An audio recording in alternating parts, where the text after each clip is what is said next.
saludamos al licenciado Rubén Lema, quien es el presidente de la UNE en esta provincia. Quisiéramos conocer cómo marcha este tema de la LOEI y si se la ha publicado ya en el registro oficial o qué respuestas se tienen por parte del gobierno, licenciado Lema. Un gusto saludar con usted, estimado Gustavo. Gracias por la invitación a la ciudadanía. Disculpas porque tengo alguna situación con la cámara, no la puedo encender. Efectivamente, la semana anterior, hemos presentado un recurso manifestándole al gobierno que no puede continuar dilatando el proceso para la publicación de la LOI. Ahora mismo estamos pendientes de que se cumpla dentro de lo establecido por la Corte Constitucional. Nos quedan ya 30 de los 90 días que se dio por la Corte para que esto sea publicado en el registro, pero independientemente de si está o no en el registro, lo importante es que se cumplan con los elementos de ley. Esperamos que efectivamente no se proceda por el gobierno a buscar cualquier excusa para dilatar o sobre todo para violentar lo que está en la... porque eso es lo que ha venido haciendo hasta el momento el gobierno. Licenciado Lema, esta problemática de los docentes a nivel de todo el país fue también uno de los temas que se puso sobre el tapete durante las protestas del mes de junio, estas movilizaciones convocadas esencialmente por el movimiento indígena. Le consultamos a usted si este tema estará también dentro de las mesas de diálogo. Entendemos que ustedes como sector docente de maestros del país estaban también solicitando espacios para ampliar el debate y profundizar las soluciones y encontrar los caminos para superar los problemas que enfrenta en este caso la situación de la educación en el Ecuador.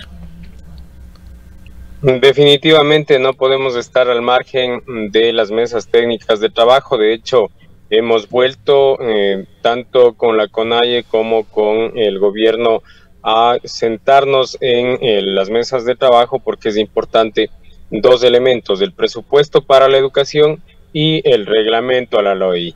Allí no podemos perdernos. Tenemos una ley ratificada por la Corte Constitucional, pero también exige de que tengamos un recurso adicional como es el reglamento a la ley para que se pueda cumplir. Y con la CONAI conjuntamente, pues el tema educativo va de la mano con el progreso del país. Si no hay inversión en educación, podrán haber muchas ideas, podrán haber muchos planteamientos de cómo generar un país próspero, pero sin educación eso no se va a convertir en una realidad. Por lo tanto, efectivamente, el fin de semana también pudimos conversar en la visita que hizo Leonidas Issa a la ciudad de Cuenca, y efectivamente exponer la necesidad que tiene el sistema educativo y que no se puede quedar al margen de las necesidades que tiene el pueblo ecuatoriano. Por eso, dentro de la mesa que trabaja el tema de educación intercultural, pues estamos trabajando también porque se tome sobre todo un planteamiento directo hacia el cumplimiento de la Constitución en el 6% del producto para la educación. ¿Se reunió usted con Leonidas Issa aquí en la ciudad de Cuenca, licenciado Lema? Sí, tuvimos un encuentro de organizaciones que participamos del paro de los 18 días y entre varias de organizaciones hemos hecho el balance y sobre todo qué es lo que desde el sur, en la parte de el Azuay y el Austro, pues exigimos, y el por qué nos levantamos, ¿no? A más del tema del costo de la gasolina, pues el tema de la seguridad, el tema de garantizar la estabilidad laboral y demás, pues han sido elementos que se han discutido porque efectivamente en el movimiento o en el levantamiento, para el paro, no solamente ha participado el sector indígena, sino también los trabajadores y los sectores populares. Tienen conciencia, por tanto, ustedes, licenciado Lema, de las urgencias económicas que tiene el gobierno. Se estima que por efecto del paro, efecto directo, más de $1.000 millones van a tener que ser dirigidos hacia el área social. Era el objeto fundamental del reclamo. Aquí, de hecho, no están incluidos esos 450 millones de dólares anuales que se requieren para financiar el escalafón de los maestros. ¿Qué sugerencias han presentado ustedes al gobierno sobre el financiamiento de este significativo monto? Bueno, lo que nosotros hemos manifestado es frente a el presupuesto que tiene el gobierno y lo que ha recaudado a través de impuestos de todo el pueblo. Pues ya se ha venido pagando un año de deuda. Creo que podemos hacer un alto al pago de la deuda externa y pagar la deuda social. Por lo tanto, no estaríamos en mora con la deuda externa y resolveríamos el tema de lo social, porque efectivamente lo ha planteado el gobierno, de que el dinero está en Europa, está sirviendo de colchón de garantía para las inversiones y demás. Sin embargo, eso no ha servido de mucho, porque en palabras del propio gobierno, pues el tema de la inversión extranjera se ha visto limitada por elementos como la violencia que tiene el país, y eso no se resuelve solamente con un discurso. Es necesario garantizar para la población esa seguridad, garantizar para el inversionista esa seguridad, y si no hay recursos en el ámbito social y si no se generan fuentes de trabajo, pues efectivamente la escalada de violencia va a continuar, porque miles de jóvenes no están sin universidad, sin empleo, y son pues víctimas de mafias que los reclutan para ser parte de la comercialización, del transporte de sustancias, en fin. No se ha presentado entonces, licenciado Lema, una propuesta concreta de financiamiento de este monto de los 450 millones de dólares, si no se pide que salga de la recaudación tributaria en general que se está haciendo. Pero usted conoce que el gobierno nacional, el Ministerio de Finanzas, requiere una certificación presupuestaria de que el dinero efectivamente está allí y se va a poder contar antes de activar esta medida. ¿Qué se les dijo, si es que alguna respuesta hubo, tras la marcha de los maestros del miércoles a Carondelet? Porque el gobierno ha venido dilatando esta decisión que fue tomada a nivel de la Corte Constitucional. Solamente para concretar, efectivamente esa certificación presupuestaria fue presentada ya antes de que se llevara el segundo debate en la Asamblea Nacional, y efectivamente el informe sirvió para que la Corte Constitucional se ratificara en que los maestros deben tener un salario equiparado, porque esa certificación permitió aclarar de dónde obtener el dinero, y básicamente en esa certificación lo que se hace es el tema de la recaudación fiscal para invertir en educación. ¿Quién o qué entidad emitió esa certificación presupuestaria? Pues debería hacerlo el Ministerio de Economía y Finanzas. Efectivamente, fue el Ministerio de Finanzas que por pedido de la Corte y de la Asamblea Nacional emitieron esa certificación de cómo y cuánto había sido el incremento en la recaudación fiscal.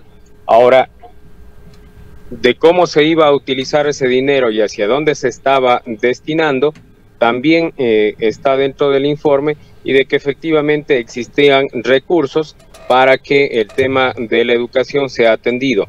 Lastimosamente, el gobierno pidió una ampliación allí de esos informes, porque no le interesa invertir en el tema social, sino continuar pagando la deuda a sus amigos, a los empresarios, a los tenedores de la deuda, tanto internos como externos en el país, ¿no?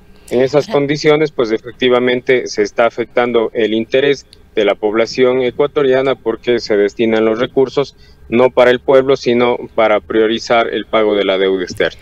Ahora, licenciado Lema, en este contexto, de acuerdo a la propuesta de ustedes de que se financie a través de lo que ingresa vía impuestos, sería también importante exigirle al gobierno las acciones pertinentes y oportunas para enfrentar la evasión tributaria. Aquí en Ecuador, de acuerdo a la CEPAL, son 7.000 millones de dólares que se van en evasión tributaria, y el principal incumplimiento tributario está en el impuesto a la renta de las empresas ecuatorianas, y son recursos que definitivamente el Estado ecuatoriano no logra recaudar, no ha logrado recaudar ni lo que se está evadiendo en impuestos, pero tampoco las deudas que se vienen por impuestos que caen en las empresas más grandes del país.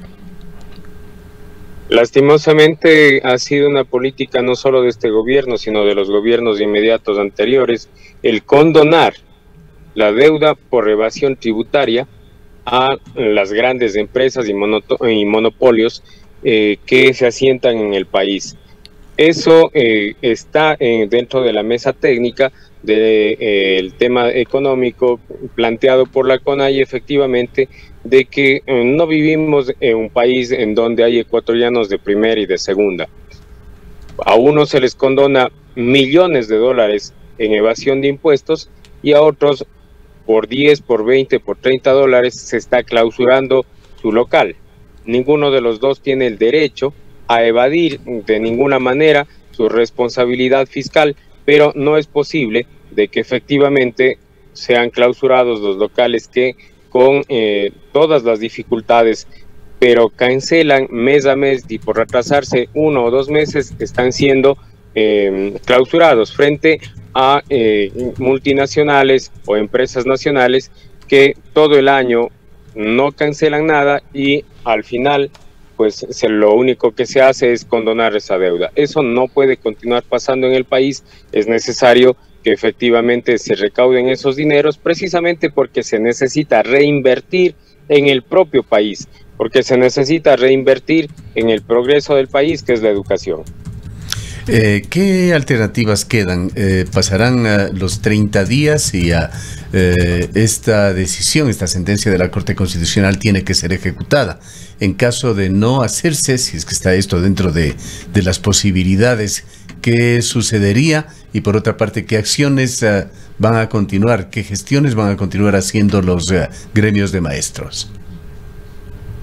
Ningún ecuatoriano, incluido el propio presidente de la República, puede irse en contra de lo establecido por la Constitución de la República, y en el caso de no cumplirlo, pues efectivamente somos objeto del proceso ya administrativo de justicia. En este caso el gobierno pues también podría enfrentar una demanda por incumplimiento de una sentencia de la Corte Constitucional, incumplimiento de lo establecido en la Constitución, y eso pues podría ser objeto incluso de un proceso de destitución del gobierno.